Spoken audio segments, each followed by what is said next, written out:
everybody, it is Wootini from GayGamer.net, here with another weekly podcast.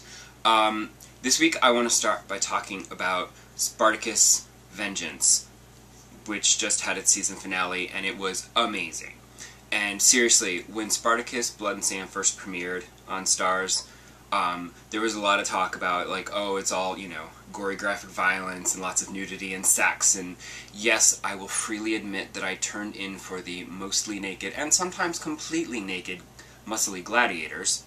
But somewhere around episode 3 or 4, the plot kicked in, and all of the plotting and backstabbing and everything was just too much to resist, and it got really soapy and delicious, and it's amazing. And the prequel was still really good, but this season, I guess technically it's the third season, even though technically it's really the second season, because the prequel doesn't exactly count. But seriously, the show is amazing. Rent it. It's so good. Like, The Walking Dead could learn a lot from this show. This show is not afraid to kill people when it serves the story. It doesn't say, oh, well, this character turned out to be popular, let's not kill them, and let's keep them around until they become annoying. This show, that's it. They will shock you every episode with at least one or more moments. And of course, this being the season finale, it was just like one thing after another, and you're just like, what? So, recommended. Spartacus. Watch it. It's good.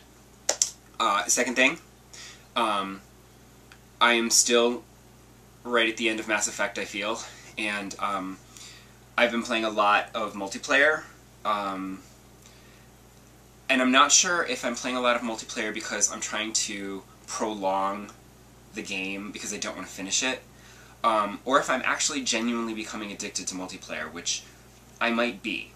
But I will say that it is kind of annoying that, I mean, it's really super easy to find a match.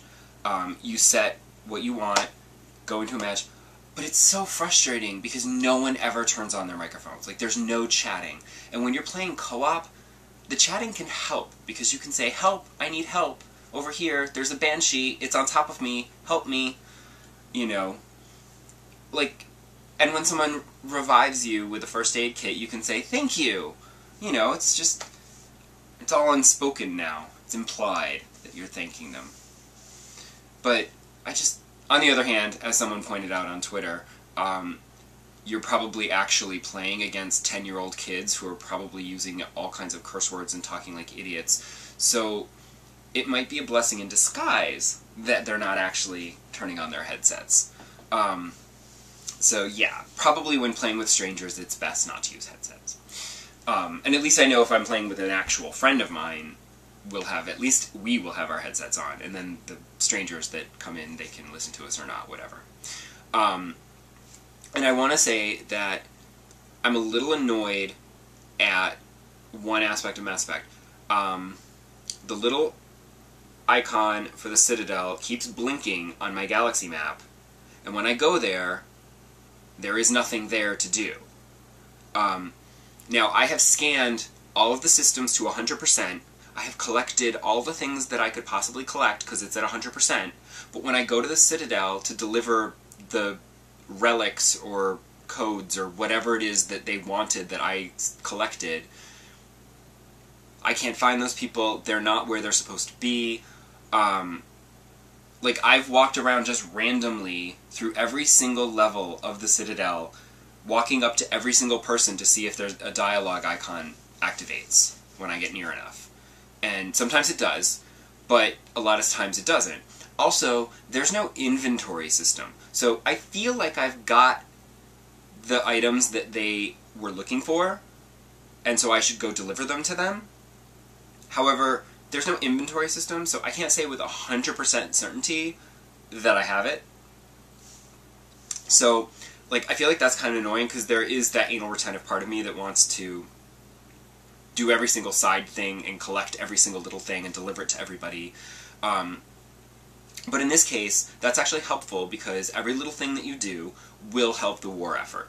So, I want to help the war effort. Although, honestly, I am like like, that little green bar is full. We are at, like, capacity. I have plenty of war assets now. It's kind of ridiculous.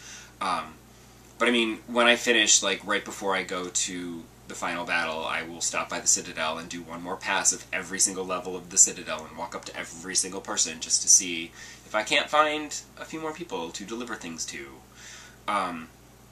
It's just irritating. Because sometimes you activate the map and it'll tell you, oh, there's this soldier over here that you can interact with. So I'm like, oh, okay. And it tells you where on the map they're going to be, and you can go talk to them. But then sometimes I feel like I've gone in there and it's been like, oh, here's that person, there's that Asari that wanted that relic. And you walk up to them, and they weren't on the map, but there they are. Like, I feel like there's some kind of a glitch going on in my game, I don't know. But I kind of have to just get past that and let loose my inner retentiveness and just say, finish the damn game. Although I do think that before I do go into the final battle, I'm going to get my multiplayer up to as close to 100% as possible.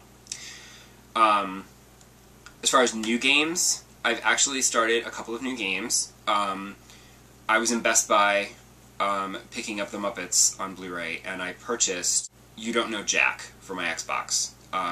We had it way back in the day on the PC, and it's very amusing and funny. It's just this obnoxious little quiz game that's sassy and funny, and, I mean, you might find it obnoxious, but you might find it funny. The humor's very specific. It is kind of an obnoxious sense of humor. But I like it. I think it's funny. I tend to suck at it because the questions get really weird and obscure, and then I get all tense and I hit the button at the wrong time or whatever. But it's a funny game, and it was in the clearance bin, and my boyfriend likes it, so I got it so that we would have a game for us to play together, because we don't really have any games to play together. The other game that I started to play was, I finally caved and started playing Draw Something, which everybody and their cousin is playing, and it's kind of crazy addictive fun. It's a little annoying that they don't give you more than, like, what, 5 colors to start with, and I had to draw an emerald, but I don't have green, so I'm like, what the hell am I supposed to do? And, like, one of the people I'm playing against clearly has bought a few sets of colors because they've been playing it long enough, and they are making much nicer drawings than me. I basically just draw in black and use red or blue or yellow as a highlight here and there. I'm very close to getting, after about a week of playing, I'm very close to getting enough coins to buy at least one color pack, which will be yay! But yeah, it's crazy addictive. You basically, it's like Pictionary, and you take turns, and you draw a picture of a word, you pick a word, and they give you 3 options. One is worth 1 coin, a slightly harder one is worth 2 coins, and a really hard one is worth 3 coins. Although sometimes the 3-coin one is actually not that bad. But then sometimes it's like, I don't even know what that word means. And then you draw it, and then it sends it to them, and then the next time they play the game, it says, oh, you have a drawing, and then they try to guess what you've drawn. And it gives you, like, a selection of words. It's not the whole alphabet, so that actually helps too, because you can kind of help, the selection of letters will help you guess. And then when you guess, and you want them to guess correctly, because then you all get coins if they guess correctly. So you don't want to make it hard, you want them to be able to guess the word. And it's fun because when you start the game, you watch them guess your word, and it shows your drawing in real time. You're drawing it on your screen, and then you can see at which point of your drawing they were able to guess it. Like, I had one word, I had the Beatles, and, like, he got it as soon as I drew, like, the bowl haircuts on top of the circles. You know, I didn't even have to draw the faces or anything. Or actual Beatles, which was my other option. Like, he got it like that.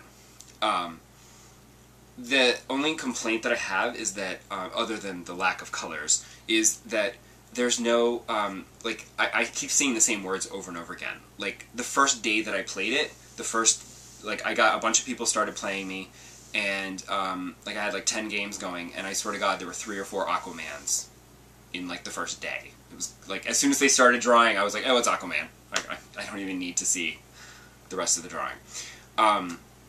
But it is kind of crazy addictive fun, and it's available in the Apple App Store and the Android market, so whatever cell phone carrier. If you've got an iPhone or an Android, you can get it. Although, I do suggest, I was wondering how come my cousin was able to get so much detail into her drawings, and then I realized, oh, she's using her iPad. So I've been using my my small Android tablet, which has a slightly larger screen than my phone, and I've been able to do slightly better drawings on that. And then to wrap up this week, I just want to remind everybody that PAX East is coming, and so next week's podcast will be a special PAX East spectacular. And we are having a meetup Saturday night at Fritz, which is an awesome sports bar in Boston. So please do, if you are at PAX East or if you just live in the Boston area, please swing by Fritz Saturday night, starting around 9 or so, and say hi.